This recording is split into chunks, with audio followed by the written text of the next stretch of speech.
મગની ડાળના વડા બનાવ્યા. એ પાત્રમાં ભિક્ષા આપી અને ગોરખનાથ આશ્રમે આવે અને ગુરુને આ વડા આપે છે. અને ગુરુ મહારાજ ઈ વડાને આરોગે, પણ વડા એટલા બધા સ્વાદ વાળા હતા, એટલા બધા મીઠા હતા. અને ગોરખને કીધું કે હજી ફરીથી જાને, બહુ મીઠા લાગ્યા છે. પાછો ગુરુનો આદેશ થયો અને ગોરખનાથ પાછા ઈનાઈ જ આંગણે આવી અને અલખની રંજનનો નાદ કર્યો. ઈ મકાન હતું બ્રાહ્મણનું. એટલે બેન વાણીનો વિવેક સૂકી ગયા અને એટલા શબ્દ મુખમાંથી નીકળ્યા કે બાવાને માંગ્યું મળે. એક વાર તો આપ્યું અને પાછા ફરીથી આવ્યા.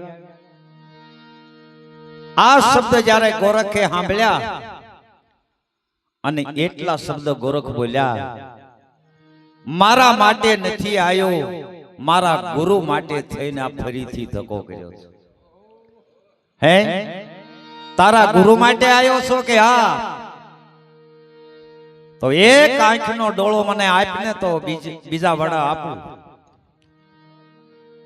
ત્યારે જતી ગોરખે વિચાર કર્યો કે ઓહો, ગુરુ માટે થઈ અને ભગવાન કૃષ્ણ ગાડે જીત્યા તો આંખનો ડોળો શું હિસાબમાં? અને સિપિયાની અણી મારી આંખનો ડોળો બહાર કાઢ્યો. અને આ દ્રશ્ય જ્યારે એ બેને જોયું અને લાકડી પડે એમ પગમાં પડીને કીધું કે બાપુ, હવે જેટલા વડા જોતા હોય ને એટલા લઈ જાઓ, આ બધી સામગ્રી આપની છે. હે, આવો જે ગુરુનો મહિમા અગમ અને અપાર છે, સંતોએ વર્ણવ્યો. કારણ સદગુરુ કોઈ વ્યક્તિ નથી, પારસમણી કોઈ પથ્થર નથી, કામધેનુ કોઈ ગા નથી, અને કલ્પ વૃક્ષ કોઈ ઝાડ નથી. સદગુરુ જે તમને મળ્યા ને એ સગુણ સ્વરૂપ રામ મળ્યા છે, આવો ભાવ રાખજો. સગુણ સ્વરૂપ રામ તમને મળ્યા છે. સદગુરુ કોઈ વ્યક્તિ નથી. અને જો સદગુરુને વ્યક્તિ માન્યા ને તો ધોળા દીએ ભૂલા પડ્યા. અને સદગુરુ જે તમને મળ્યા ને એ સગુણ સ્વરૂપ રામ મળ્યા છે, આવો ભાવ રાખજો. મહારાષ્ટ્રની અંદર સંત એકનાથ થયા. 12 વર્ષની ઉંમર અને ગામના પાદર શિવના મંદિરે બેઠા છે. ગુરુની ખોજમાં હતા. હે, ગુરુની ખોજમાં હતા. ક્યાં જાઓ, કોને પૂછું અને ક્યાં ગુરુ કરાવું, આવા વિચારમાં બેઠા છે. એમાં આકાશવાણી થઈ. શબ્દ ઉપર ધ્યાન આપજો. આકાશવાણી શબ્દ જ્યારે એને સંભળાણા અને વિચાર કર્યો,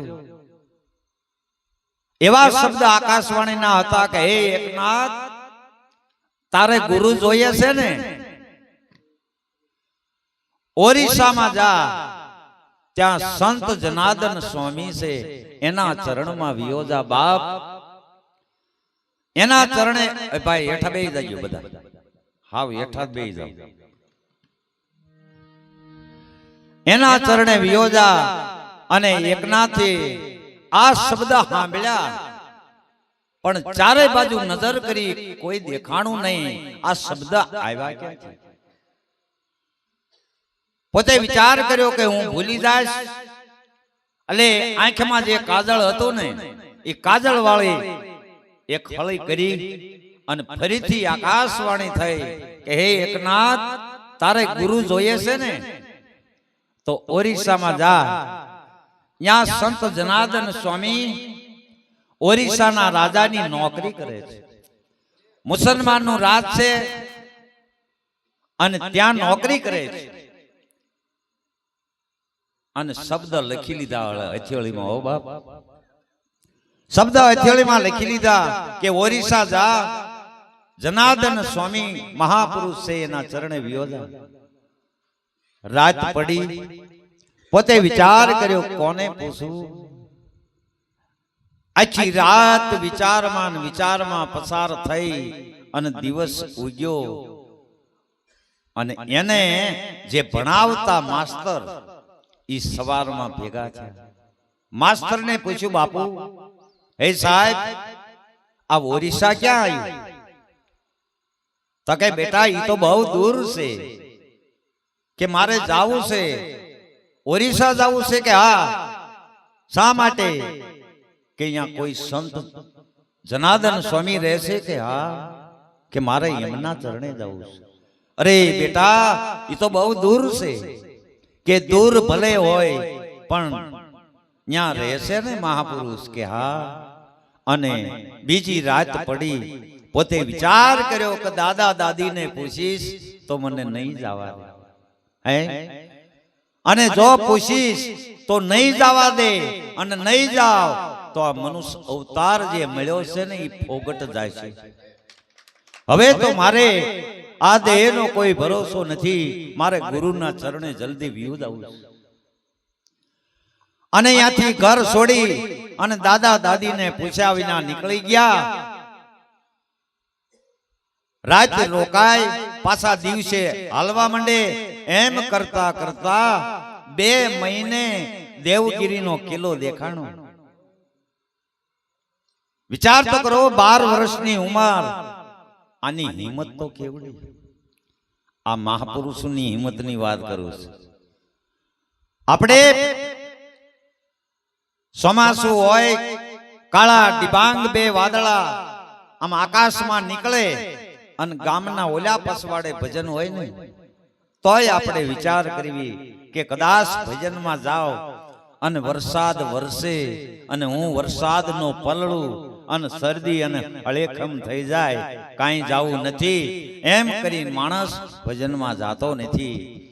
આ હિંમત વાળાનું કામ છે. 2 મહિને દેવગીરીના કિલ્લો દેખાણો કે હવે નજીક દેખાય છે. અને ગયા એમ કહેવાય છે,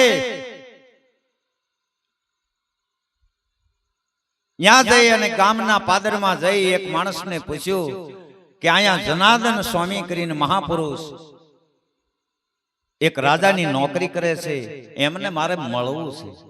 મળવું છે? કે હા. તો કે સામે મેડીના પગથિયા ઉતરે ને ઈ જ મહાપુરુષ. પગથિયે ઉભો રહ્યો અને મહાપુરુષ નીચે ઉતર્યા. લાકડી પડે એમ પગ પકડી લીધા, પગમાં પડી ગયા, પગ પકડી લીધા. અને જનાર્દન સ્વામીએ વાંકા વળીને ઉભો કરીને 12 વર્ષના બાળકને એટલું પૂછ્યું, બેટા તું ક્યાંથી આવ્યો? હું પ્રશ્ન કર્યો કે તું ક્યાંથી આવ્યો? ત્યારે એકનાથે શું કીધું? મને હું મહારાષ્ટ્રમાંથી આવું છું, ગોદાવરી નદીના કાંઠે મારું ગામ પૈઠણ ગામથી આવું છું.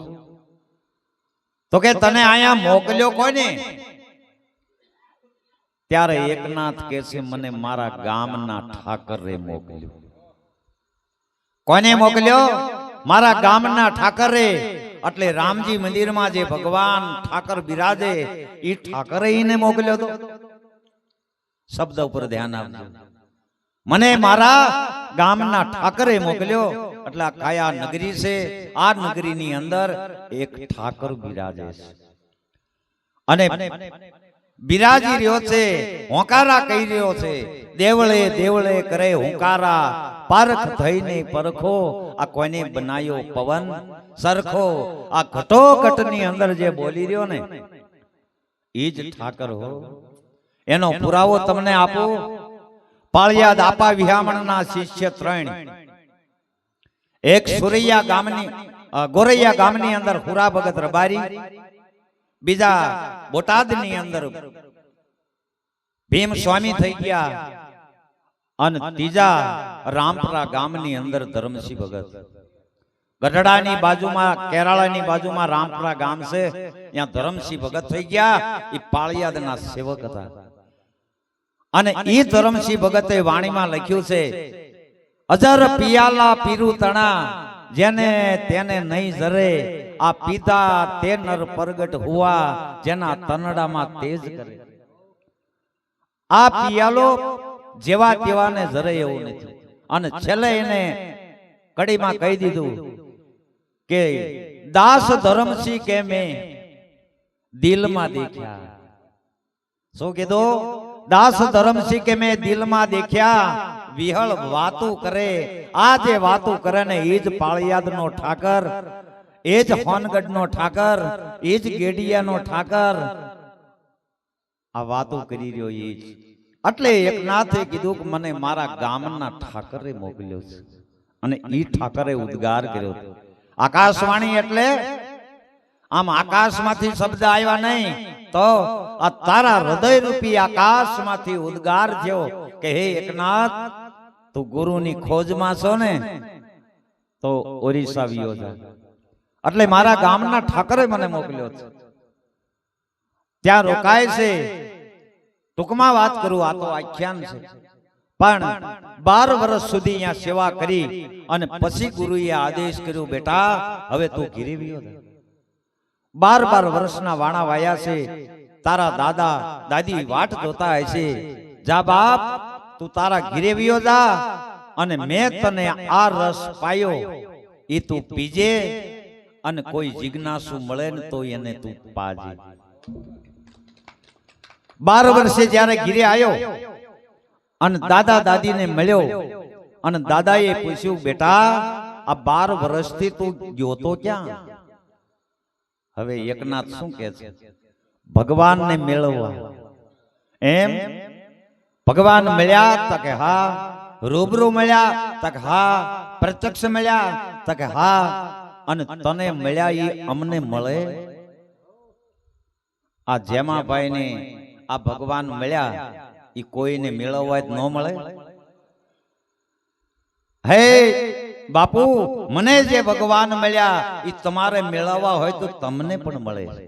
એટલે સદગુરુ કોઈ વ્યક્તિ નથી, એ સગુણ સ્વરૂપ રામ ભગવાન મળ્યા છે એવો ભાવ રાખજો. પારસમણી કોઈ પથ્થર નથી, કામધેનુ કોઈ ગા નથી, અને કલ્પ વૃક્ષ કોઈ ઝાડ નથી. આ સંતોની ઉપમા આપી. સંત છે ને એ પારસમણી સમાન છે, અને સંત પારસમણી સમાન છે. અને પારસમણીમાં એવો ગુણ છે કે એના નજીક જાય ને અને એનો સરપસ થાય ને તો ગમે તેવું લોખંડ હોય ને એ સોનું બને બને અને બને. એનો દાખલો આપો, કંસની ધરતીનો કાળો નાગ જેસલ જાડેજો એવું લોખંડ હતું, પણ સતી તોરલ પારસમણીનો સંગ થવાથી પીર કહેવાનો. આટકોટનો લાખો એ ચોખ્ખું લોઢું હતું, પણ સતી લોયણનો સંગ થવાથી એ હોનું બની. એટલે મહાપુરુષનો પારસમણીનો પંજો જેને જેને લાગ્યો ને બાપ, અને આ બીબે ભાત પડી ગયો ગંગા સતી કે બીબો હોય ને એવી ભાત તો પડે, પણ ગંગા સતી કે સજાતી વિજાતીની જુગતી બતાવું બીબે પાડી દઉં બીજી ભાત.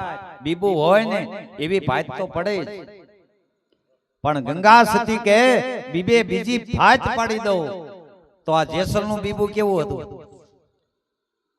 લાખાનું બીબુ કેવું હતું? મેવાડના માલાનું બીબુ કેવું હતું? પાળિયાદ ઠાકરનું બીબુ કેવું હતું?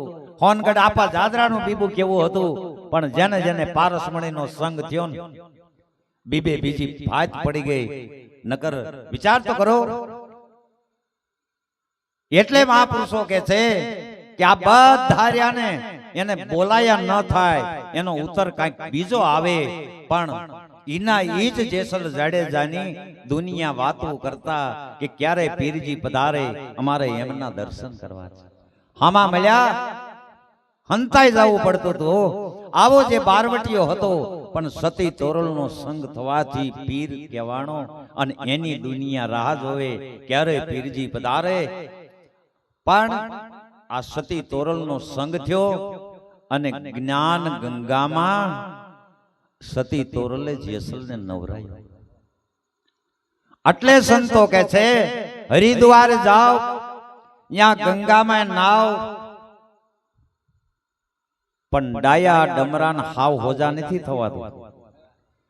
ડાયા ડમરા ને હાવ હોજા થવું હોય ને તો સંતોની જ્ઞાન ગંગામાં નાવું પડશે બાપ. અને જે નાયા એ ડાયા ડમરાન હાવ હોજા થઈ ગયા. જેસલ નાયા, લાખોજી નાયા, પાળિયાદ આપા વિહામણ નાયા, કોનગઢ જાદરા બાપુ બારવટિયા હતા નાયા, ડાયા ડમરાન હાવ હોજા થઈ ગયા. એ ગંગામાં એટલે સંતોએ કીધું કે આરે કાયામાં પ્રગટ ગંગા સેજ ફરો પંથપાળા. એ ગંગામાં તમે અખંડ નાઈ લ્યો, મત નાવ નદીઓ નાળા. હે સંતો તમે ફેરો નામની માળા. નામની માળા ફેરવાની વાત સંતોએ કરી. કેમ ફેરવી, કેવી રીતે ફેરવી, એ સદગુરુ જ્યારે જુગતી બતાવે ને બાપ, ત્યારે આપણને ખબર પડે કે આવી રીતે ભજન કરાય.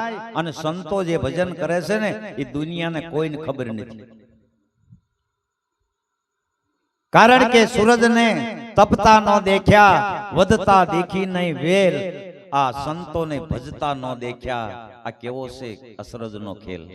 હે સંત આપણી બાજુમાં બેઠા હોય પણ એનું ભજન ચાલુ હોય. કારણ કે મુખેથી જપે ને એને માનવી કીધા. રામ રામ રામ રામ આજે બોલવું એને કે માનવી કીધા. મુખેથી જપે એને માનવી કીધા, હૃદયથી જપે એને સંત કીધા, હૃદયથી જપે એને દેવ કીધા, અને સુરતાથી જપે ને એને સંત કીધા. સંતો ભજન કરે છે પણ સુરતાથી ભજન કરે છે. એટલે આપણે નિરાત બાપુ પણ વાણીમાં લખે, હરતા ફરતા ધંધો કરતા ધ્યાન હરિનું ધરવું, નિરાત કે નિષ્ઠાનું ફળ છે આખર તારે મરવું. મરવું એ તો હવને ભાઈ, વહેલું કે મોડું, નિરાત કે નિષ્ઠાનું ફળ છે માનો કે ન માનો. હરતા ફરતા ધંધો કરતા પરમાત્માનું ભજન થાય છે. એવું નથી કે એકાંતમાં બેસી અને ભજન કરવું પડે. ભજન કરવું નથી પડતું, સ્મરણ કરવું નથી પડતું. એ તો અજંપાના જાપ છે.